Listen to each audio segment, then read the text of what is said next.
Millionaire spent $12 million to save his twin daughters, until the nanny uncovered the truth. The 68th floor of Columbus Circle Tower in the heart of Manhattan didn't give Ethan Blackwood the sense of power a biotech billionaire CEO deserved. It was merely a glass cage displaying his loneliness. The polished Carrara granite floors reflected the sweeping view of Central Park, the golden streaks of a city that never sleeps, flickering like hollow promises. But behind the triple-layered bulletproof glass of the penthouse, there was only a sterile silence that suffocated the soul. Ethan stood by the floor-to-ceiling window, gripping a glass of Pappy Van Winkle. His empire, Blackwood Biotech, valued at $8.5 billion and built on gene technology and investment capital, could buy anything. Senators, private estates in the Hamptons, top specialists from Johns Hopkins and Mayo Clinic. But it couldn't buy breath for his two daughters suffering from a rare genetic disease. $12 million spent in 18 months, countless doctors applauding his admirable dedication as a father. Yet Lily, his 7-year-old, remained silent since her mother's death, still clutching a music box that played only one note, still looking at him as if he were a stranger, haunting his own home. Then Sarah Mitchell appeared. No framed Columbia School of Nursing degree on expensive display, no fluency in 3 languages, no scent of Chanel No. 5. She was simply a gaunt 27-year-old woman carrying the scent of $2 Dove soap, a worn canvas suitcase from Brooklyn, and a broken oak music box, the last gift from her daughter before she died, that produced only a single note of C before falling silent. "That's the strongest note," Sarah whispered to Lily on that first night, her voice hoarse with grief. "It doesn't pretend to be a perfect symphony. It just exists, honest and pure. Sometimes one truthful note from the heart saves more lives than an entire orchestra bought with money and lies." But Ethan didn't yet know. Sarah was not some nameless stranger. She harbored a secret 5 times more painful than all the money he'd spent. A secret connected to Catherine, the late wife he still blamed himself for failing to save, to the death of Dr. James Mitchell, Sarah's husband, consumed by unforgivable guilt, to Amy Mitchell, Sarah's sister, who died from drugs in a dark room, and to Marcus Blackwood himself, his half-brother, the man who had turned the desperate pain of families like his into a $4.8 million cash printing machine. In this lavish world of Manhattan, where everything could be purchased with a check, the only question burning in the darkness remained. Would Ethan Blackwood choose the applause celebrating fake success, or the trembling hand of a broken woman helping him rise from the ashes? Marcus Blackwood entered the penthouse at 9 o'clock the next morning, his $30,000 Tom Ford suit rustling softly against the granite floor. Behind him was Sarah Mitchell, her small figure nearly disappearing into the darkness of the long hallway. Marcus didn't even turn to look, merely waving his hand toward the living room, as if directing where a piece of furniture should be placed. "Ethan, this is candidate number 9, Marcus said, his tone flat as reading a financial report. "Sarah Mitchell, 27 years old, former nurse, no experience working with affluent families." Ethan sat behind a walnut desk, morning light from Central Park casting sharp, cold lines across his face. He looked up at Sarah, his ice-blue eyes scanning her like a security checkpoint. No smile, no greeting. Only the assessment of a CEO accustomed to making million-dollar decisions in 3 seconds. "Sit down," Ethan commanded, not invited. Sarah sat in the leather chair opposite, back straight, hands folded on her lap. She didn't lower her head, didn't hesitate. This made Marcus frown. "What credentials do you have?" Ethan opened the thin file before him, his tone like interviewing for a low-level intern position. "Nursing degree from Brooklyn College. Not Columbia, not Yale," Sarah answered, her voice so calm it made Marcus flinch slightly. She didn't try to hide her background. "Experience caring for children with genetic disorders?" 4 years at New York Presbyterian Children's Hospital, intensive care unit. "References?" Sarah paused, then said, 2 are dead. 1 quit from burnout." Marcus chuckled softly, a mocking sound. "You're honest to the point of naivety, Ms. Mitchell." But Ethan didn't laugh. He stared straight into Sarah's eyes, searching for signs of deception, of a rehearsed script.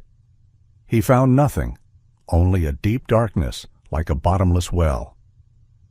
"I pay $15,000 a month. You'll stay here 24/7. No days off unless I permit. My daughters need—" Ethan stopped, jaw clenched. "They need perfection." Sarah looked up at him, and for the first time her voice softened, but not from fear. "You don't need perfection, Mr. Blackwood. You need someone there at 3 in the morning when they can't breathe. You need someone who isn't afraid of nosebleeds, of crying, and of failure." Marcus stood abruptly. "You're too direct.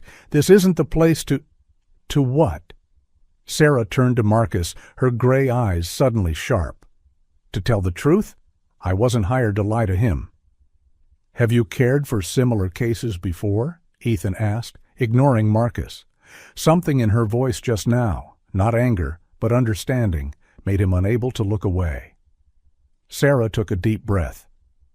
"I lost a child to this disease, Mr. Blackwood, mitochondrial disease. Mia, 4 years old. She died in my arms because I couldn't afford the final experimental treatment." Her voice trembled, but she didn't turn away. "So I know exactly what awaits Lily and Emma, and I know your money can't buy the one thing they need most." "Which is?" Ethan whispered, his throat suddenly dry. "Someone who believes they're not a burden." The room fell silent. Marcus opened his mouth to object, but Ethan raised his hand to signal silence. He looked into Sarah's eyes, and for the first time in 18 months he saw what money could never buy. Real pain. Not rehearsed sympathy, not professional compassion, but the scar of a mother who had lost her child. "You're hired," Ethan said, his voice hoarse. "Start tonight." Marcus turned to him, eyes wide. "Ethan, she hasn't passed psychological screening, hasn't—" "I'm done, Marcus." Ethan stood, ending the interview. But as Sarah left the room, he couldn't stop wondering, did she really come here for the $15,000 salary, or for another reason? A reason he wasn't brave enough to ask about yet. Sarah didn't knock on Lily's door at 11 o'clock that night. She simply turned the handle gently and stepped inside, carrying the scent of lavender from a small cloth pouch hidden in her sweater pocket. The room was shrouded in darkness, only an amber nightlight casting faint shadows on the sterile white walls. Lily wasn't asleep. The little girl lay curled up beside a pile of expensive, untouched stuffed animals, clutching an old wooden music box to her chest. Sarah didn't approach the bed. She sat down on the cold wooden floor, about 3 steps from Lily's bed, leaning against the wall. In the dim light, her gaunt face looked like a faded charcoal drawing. "Can't sleep?" Sarah asked, her voice hoarse not from fatigue, but from having cried too much on similar nights. Lily didn't answer. She only held the music box tighter, her tiny fingers trembling. "That's a beautiful box," Sarah said, not demanding a response. "It was your mother's, wasn't it?" Lily nodded slightly, a nod almost unconscious. The little girl's eyes glistened, not with fresh tears, but with tears that had dried from many nights before. "Can you open it for me?" Sarah asked. "I used to have one just like it. My daughter's." Lily looked at Sarah for the first time, her blue eyes exactly like Ethan's, widening in surprise. She hesitated, then slowly opened the music box lid. The mechanism inside whirred, and then only one sound rang out in the silence. Ting. A single note of C, pure but lonely, then silence. No melody, no continuation, just the heart-wrenching cry of something once whole, but now broken. "It's broken," Lily whispered, her voice choking. "Mommy said it played a beautiful song, but now it's just one sound, like Mommy is gone." Those were the first words Lily had spoken in 6 months. Sarah felt her heart being squeezed. She crawled closer, but still didn't get on the bed, just sat close to the bed's edge, eye level with Lily. "No, sweetheart," Sarah said, her voice trembling. "It's not broken. That's the most honest note I've ever heard. It doesn't pretend to be a perfect symphony. It doesn't try to be something it's not.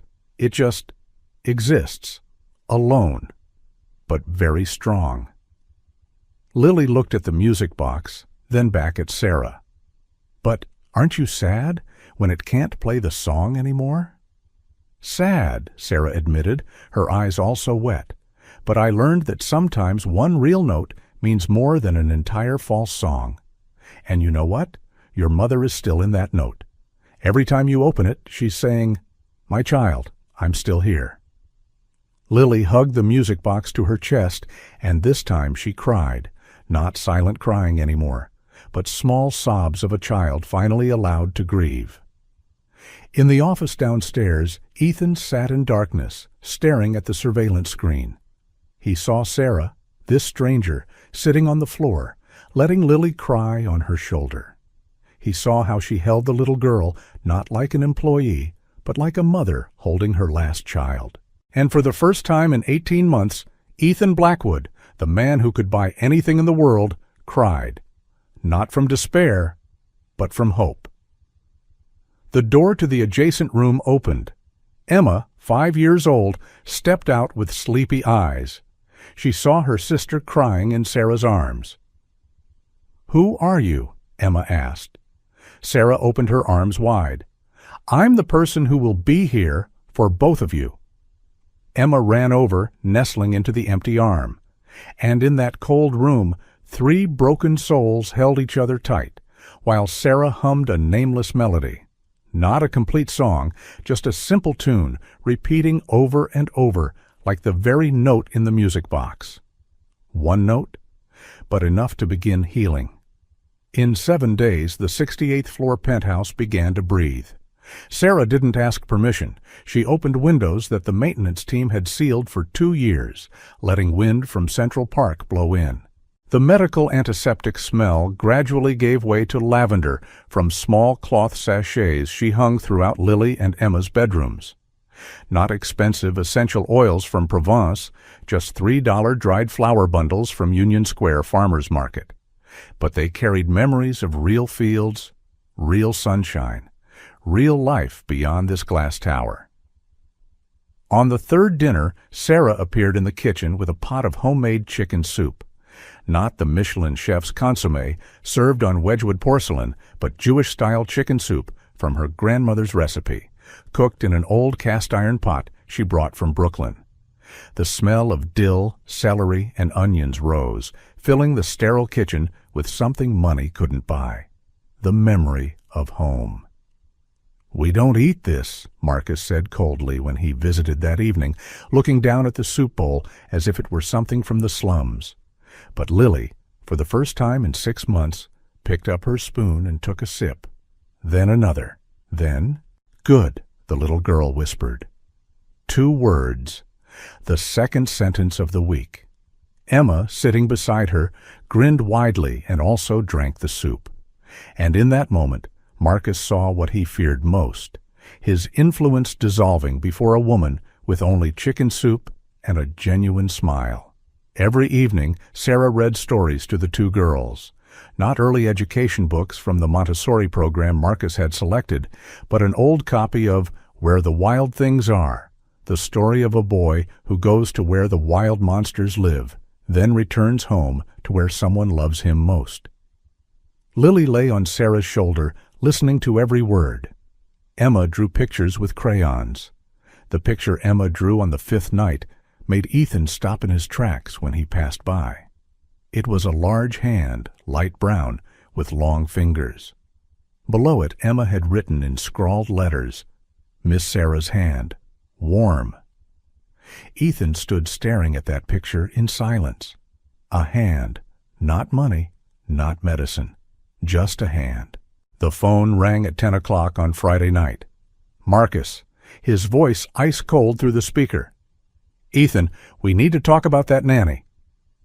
"Sarah is doing well," Ethan replied, eyes still on Emma's drawing. "Lily has talked more in the past week than in the previous 6 months." "That's exactly the problem." Marcus paused, his voice becoming tense. "She's too simple, too intimate." "That's dangerous, Ethan. She doesn't follow medical protocols. She feeds the girls food from farmers markets. She opens windows when they need a sterile environment."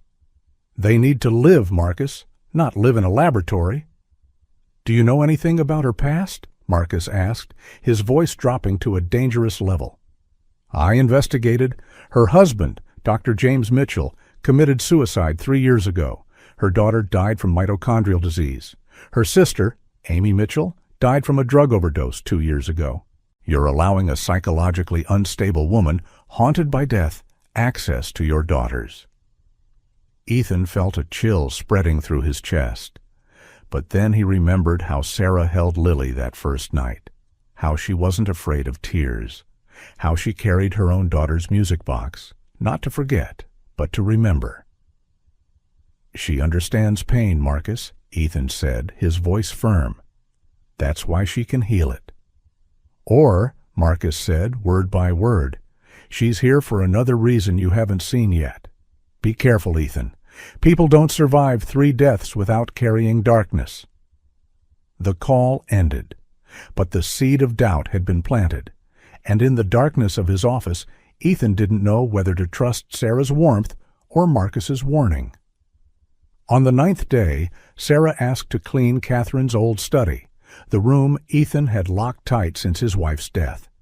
Mrs. Chen, the gray-haired Chinese housekeeper, handed Sarah the key with an inscrutable look, as if knowing something she wouldn't say. The room was covered in dust. Afternoon sunlight filtered through the curtain gaps, creating dim streaks of light on the cherry wood desk. Sarah opened the window, letting wind blow away the thick layer of dust like a veil hiding the past. She started with the drawers, old papers, bills, family photos. Then she found it, a navy blue leather-bound diary hidden behind a stack of art books. Sarah's hands trembled as she opened the last page.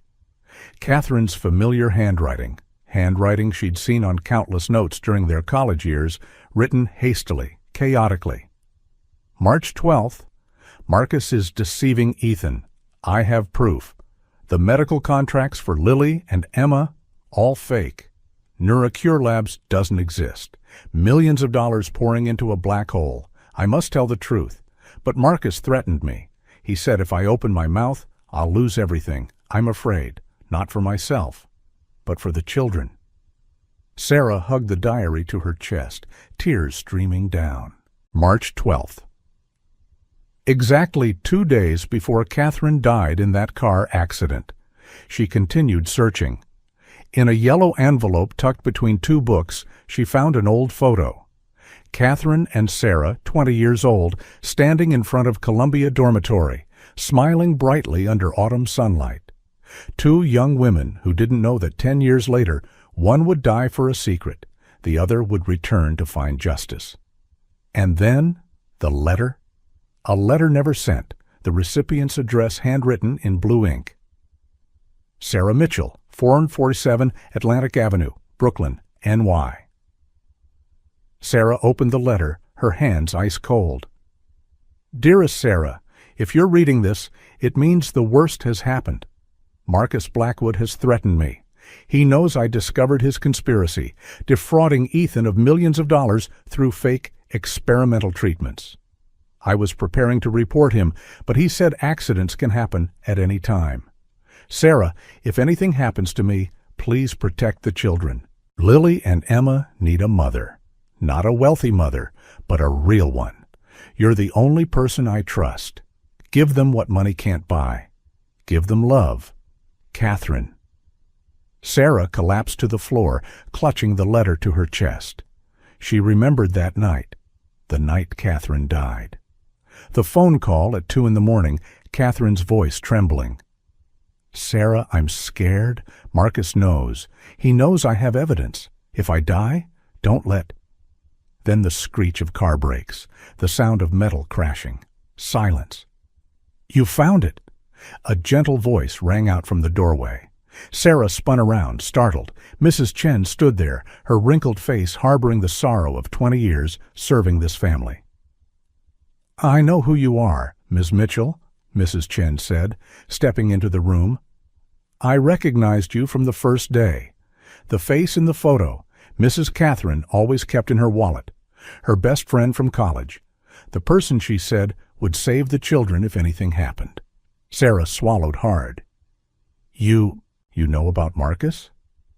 "I know everything," Mrs. Chen whispered. "I've been waiting for you for 18 months, waiting for someone brave enough to expose the truth." On mid-autumn night, Sarah led Lily and Emma to the rooftop, a place untouched since Catherine's death.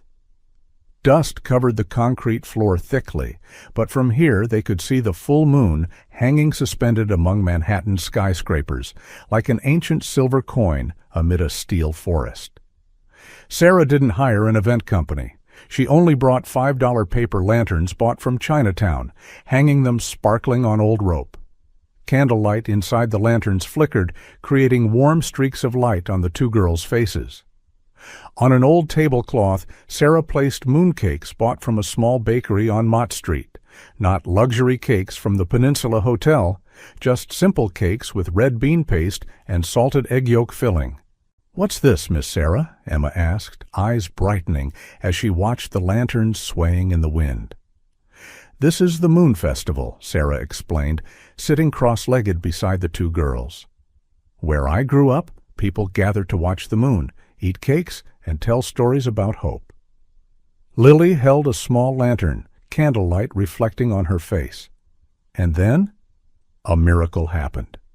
Lily laughed, not the polite smile that doctors had tried to stimulate through therapy, but the pure, carefree laughter of a 7-year-old seeing something magical, for the first time in 18 months. Sarah felt her heart simultaneously breaking and mending. She turned away, quickly wiping tears. "Miss Sarah," Emma said, voice soft, "why are you sad when you look at me?" Sarah trembled, then knelt to eye level with Emma. "Because you remind me of another little girl, named Mia, my daughter." "Where's your daughter?" Lily asked, still holding the lantern. "Mia went to heaven," Sarah whispered. 4 years old. She had the same disease as Lily and Emma. I tried my best, but it wasn't enough. Not enough money, not enough time, not enough miracles. Emma climbed onto Sarah's lap, hugging her. "But now you have us. We're not going anywhere."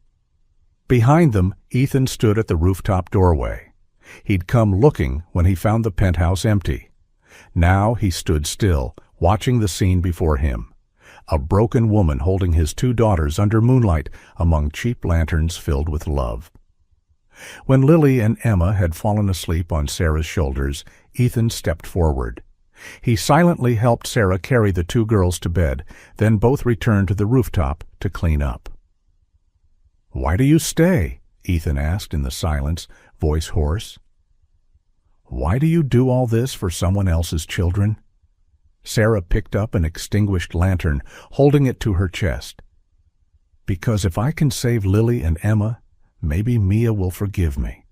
Forgive me for not being able to save her." "That wasn't your fault," Ethan said, stepping closer. For the first time, he saw Sarah not as help, but as a woman, fragile, hurting, and frightening strong. He reached out, taking Sarah's hand. Her hand was ice cold, but didn't pull away. In that moment, amid moonlight and dying lanterns, something passed between them. Not love, not yet, but recognition. They were both left behind, trying to find ways to save what remained. Then Sarah pulled her hand back, stepping away. "You're my employer, Mr. Blackwood. This is the boundary." But both knew that boundary had begun to blur. And despite what Sarah said, despite her efforts to maintain distance, they still felt it. The electric wave running down their spines, breathing quickening, each other's presence becoming too clear in the darkness. Ethan nodded, respecting the boundary she drew. But as she turned to leave, he knew one thing for certain. Sarah Mitchell didn't come just to heal his daughters. She came to heal him, and that made him both afraid and full of hope. 2 in the morning, the penthouse sank into absolute silence. Sarah couldn't sleep after mid-autumn night, not because of the moment Ethan held her hand, but because of Mrs. Chen's whispered words before bed. The financial records are in his office safe. The password is Lily's birthday. Sarah walked barefoot down the hallway, heart pounding. Ethan's office door was ajar. He'd forgotten to lock it after working late. Light from the computer screen in sleep mode cast a pale blue shadow in the room. Sarah turned on the desk lamp, its dim yellow light illuminating the wall, safe behind an abstract painting. She entered the password, 070520012, Lily's birthday. The safe opened with a soft metallic click. Inside were thick file folders arranged chronologically. Sarah pulled out the newest file, labeled Lily and Emma, Clinical Trial Phase 3. Her fingers trembled as she flipped through each page. Contract with NeuroCure Labs. Ethan's signature at the bottom of each page. Total amount, $12 million over 18 months. But when Sarah turned to the financial appendix, the blood in her body seemed to freeze. Electronic transfers. From Blackwood Biotech account to NeuroCure Labs. Then immediately, $4.8 million transferred to a Cayman Islands account. Account holder, M. Blackwood, Marcus. Sarah continued flipping. NeuroCure Labs' operating license, forged. No company by this name registered with the FDA. No clinical trials. Only invoices, emails, and empty promises. Then she saw the name that made the world spin around her. Dr. James Mitchell, listed as independent medical consultant for NeuroCure Labs. Her husband, who died 3 years ago. Sarah pulled out the old phone in her sweater pocket, opening the photo of James's suicide letter. The letter she'd read and reread thousands of times. Dearest Sarah, I can't live with this guilt. Marcus Blackwood forced me to sign fake medical reports. I thought I was helping desperate families, but I was selling false hope.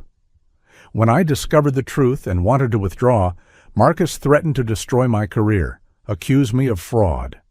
Amy knows too much. I'm afraid she'll be next. Protect your sister. I'm sorry. I love you. Amy, Sarah's sister, died 6 months after James from a drug overdose in a dark apartment. Police concluded suicide, but now Sarah understood. Amy didn't commit suicide. She knew too much about Marcus. Sarah realized with a bone-chilling shudder. Marcus Blackwood had killed 4 people she loved. Mia, indirectly, because money for Mia's treatment ran out when James lost his job. James pushed to suicide. Amy, silenced forever. Catherine, for daring to seek the truth. Hands trembling, Sarah began photographing each page of records with her phone. She emailed the lawyer Mrs. Chen recommended, attaching all evidence. Then she photocopied the most important documents on the office printer. The printer had just stopped when the hallway light turned on. A tall figure appeared in the doorway. Marcus Blackwood stood there in a dark suit, face emotionless. But his eyes, cold as ice, stared straight at Sarah. "What are you doing in my brother's office, Ms. Mitchell?" Marcus asked, tone gentle, but containing a deadly threat. Sarah stood straight, hiding the photocopied papers behind her back. But Marcus had seen them, and from the cold smile blooming on his lips, Sarah knew. The game had just begun. Marcus entered the office, closing the door behind him with a gentle push full of menace. His eyes swept over the photocopied papers Sarah was trying to hide, then stopped at her face. "You're James Mitchell's wife, aren't you?"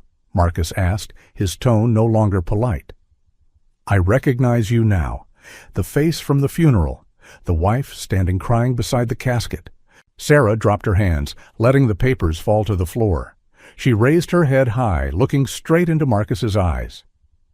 "Yes, I'm James Mitchell's wife, And I'm also Amy Mitchell's sister, the girl who died from drugs in a dark apartment after working for you. And I'm Catherine Blackwood's best friend, the woman who died in a mysterious car accident 2 days after discovering your conspiracy." Marcus's face paled, then flushed red with rage. In a lightning-fast movement, he lunged forward, grabbing Sarah's collar, pushing her against the wall. "You dare accuse me? You dare come to this house with schemes? Get your hands off her!" The shout rang out like thunder. Ethan appeared at the door, hair disheveled, eyes red.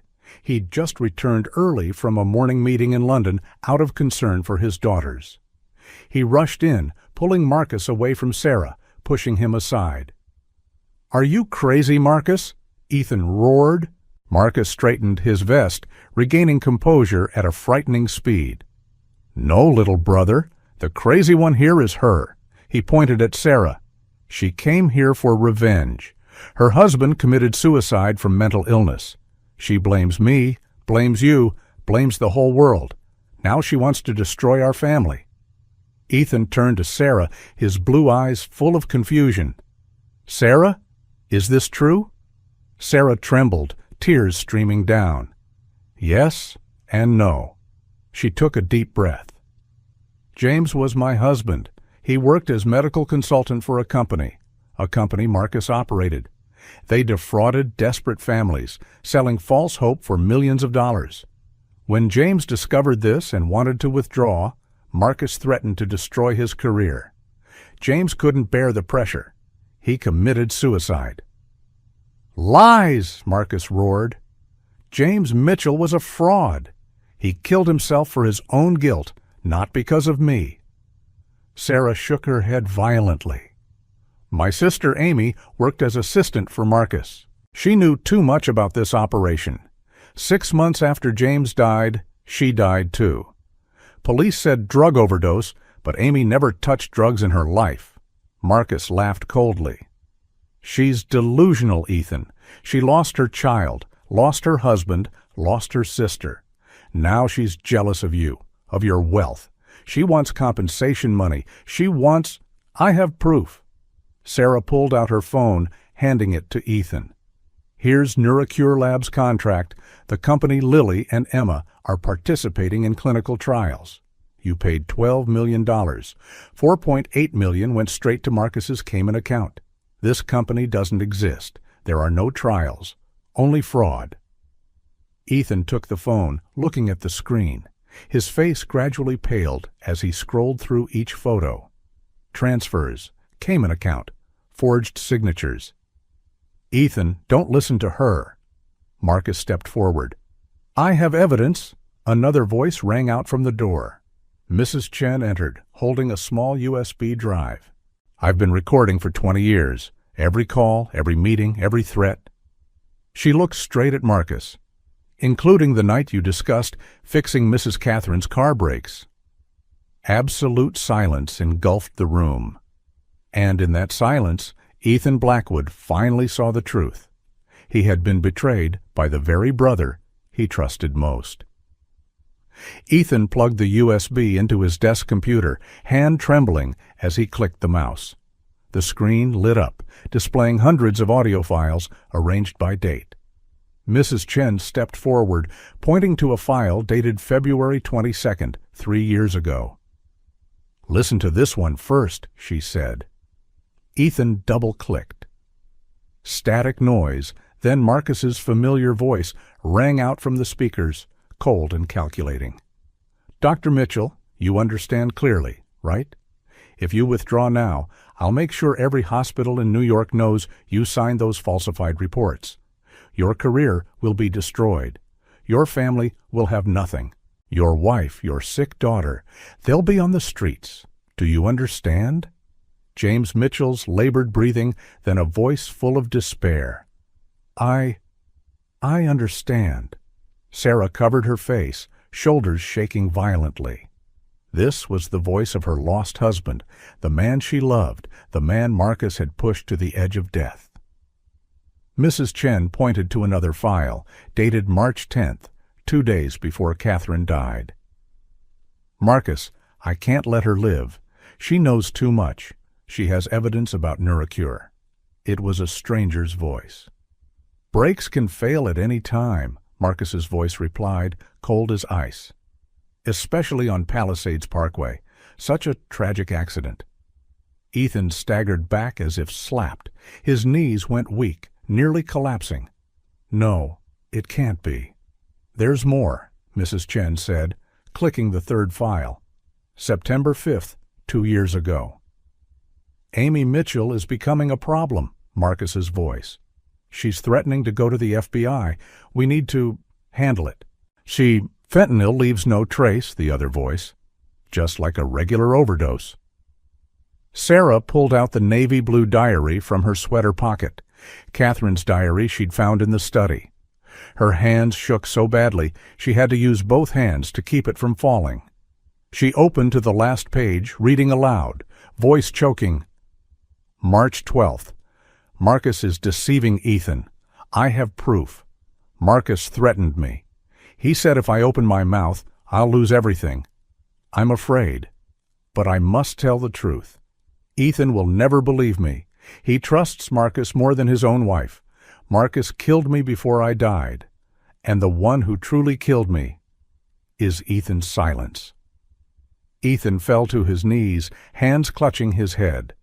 The first sob escaped from deep within him. Not the cry of a CEO, but of a man who just realized he'd killed his wife through blindness. Catherine told me," he whispered through tears. "She said Marcus was deceiving me. But I didn't believe her. I told her not to talk crazy. I said Marcus was family. I killed her by not believing." Marcus backed slowly toward the door, face pale. "Ethan, you must understand. I did this because..." "Because of what?" Ethan shot up, eyes blazing red. "For money? For power? You killed my wife. You killed Sarah's husband. You killed her sister. You deceived me, took my money, and let my daughters die slowly in fake treatments." Marcus turned and ran toward the door. But Ethan was faster. He lunged forward, blocking the way, grabbing Marcus's collar, shoving him against the wall. "Ethan, I'm your brother!" Marcus screamed, voice full of fear for the first time in his life. "We share blood. Family must..." "Family?" Ethan roared, tears streaming down his face. "You're not my family. You're my wife's killer. You're the destroyer of innocent lives. And from this moment on, you are nothing to me." Mrs. Chen pulled an old phone from her apron pocket, pressing a saved number. Her voice was unnaturally calm. "Detective Rodriguez, this is Mrs. Chen. Can you come up to the 68th floor now? I have what I promised you." Marcus turned to her, eyes wide. You've been working with the police?" "2 months ago," Mrs. Chen replied, emotionless.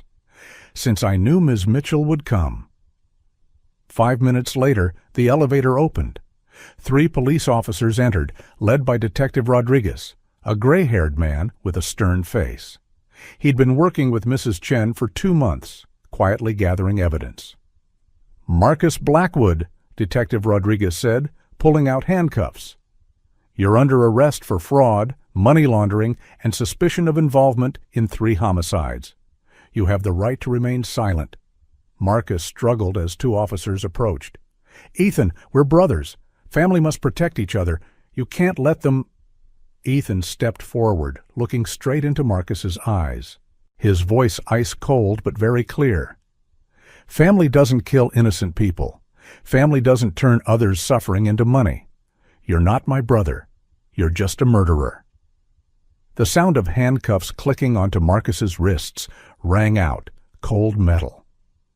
Marcus turned to look at Ethan one last time, fear truly visible in his eyes for the first time. Then police led him away, footsteps fading down the hallway. When the elevator doors closed, Sarah collapsed to the floor. All the strength she'd maintained for 3 years, strength to survive, to come here, to find justice, vanished in a second. She covered her face, sobbing. "Catherine, James, Amy, Mia." She called the names of those lost, each name a wound that would never heal.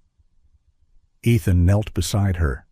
For the first time in 18 months, since Catherine died, he felt free.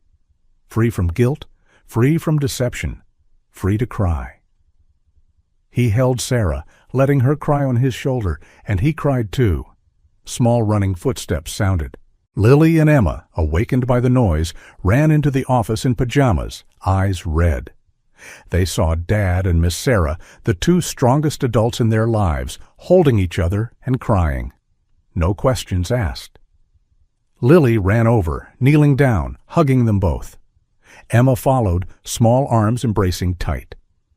"Don't cry, Dad and Miss Sarah," Lily whispered, voice trembling but firm. "We're here." Emma pressed her cheek against Sarah's shoulder. "We love you. We're not going anywhere."